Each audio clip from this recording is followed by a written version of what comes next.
ভোরের আলো ফুটতেই মালির ঘুম ভাঙে। নাম তার হরিপদ। শহরের প্রান্তে পুরনো একটি বাগানের দেখভাল করে সে বহু বছর ধরে। মানুষ বদলায়, ঋতু বদলায়, কিন্তু বাগানটা রয়ে যায় তার নিঃশব্দ সঙ্গী। হরিপদ বিশ্বাস করে, গাছেরা কথা বলে না ঠিকই, তবে মন দিয়ে শুনলে তাদের চাওয়া বোঝা যায়। ছোটবেলায় গ্রাম ছেড়ে শহরে আসতে হয়েছিল তার। বাবার হাত ধরেই প্রথম এই বাগানে ঢোকা। বাবা বলেছিলেন, মাটি যদি বুঝে নাও, মাটিও তোমাকে বুঝবে। সেই কথাই হরিপদের জীবনের দিশা হয়ে দাঁড়ায়।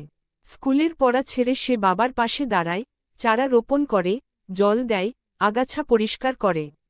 ধীরে ধীরে গাছেদের স্বভাব তার মুখস্থ হয়ে যায়, কোনটা বেশি জল চায়, কোনটা রোদে কষ্ট পায়, কোনটা ছায়া পেলে হাসে। বছর যায়, বাবা চলে যান, বাগানটা হরিপদের একার হয়ে যায়।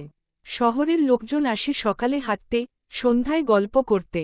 কেউ খেয়াল করে না, প্রতিদিন ভোরে একজন মানুষ নীরবে এই সৌন্দর্য বাঁচিয়ে রাখে। হরিপদেরও অভিযোগ নেই। সে জানে, তার কাজের ফল শব্দ করে না, ফুল ফোটে, পাতায় আলো ঝরে, তার পুরস্কার। একদিন বাগানে আসে একটি মেয়ে, নাম তার অনন্যা। সে প্রতিদিন একটি বেঞ্চে বসে বই পড়ে। হরিপদ খেয়াল করে, অনন্যা বই পড়ার ফাঁকে ফাঁকে গাছের দিকে তাকিয়ে থাকে, যেন কাউকে খুঁজছে। একদিন সে সাহস করে জিজ্ঞেস করে, গাছ ভালো লাগে? অনন্যা হেসে বলে, গাছ আমাকে শান্ত করে। সেই থেকে দুজনের ছোট ছোট কথা শুরু হয়। হরিপদ গাছের গল্প বলে, অনন্যা শহরের গল্প শোনায়। কয়েক মাস পর খবর আসে, বাগানটা ভেঙে বহুতল হবে। হরিপদের বুকের ভেতরটা ফাঁকা হয়ে যায়। সে গাছেদের দিকে তাকিয়ে কথা বলে, যেন ক্ষমা চাইছে। অনন্যা আসে, চোখে জল। দুজনেই জানে, কিছু করার নেই। শেষ দিন হরিপদ প্রতিটি গাছ ছুঁয়ে বিদায় নেয়। সে মাটি থেকে কয়েকটা বীজ তুলে পকেটে রাখে। বাগান ভাঙে, শহর আরেকটু উঁচু হয়। হরিপদ কাজ হারায়। কিছুদিন পর অনন্যা তাকে শহরের ছাদে নিয়ে যায়। ছোট্ট ছাদ, কিছু টব, রোদ বাতাস।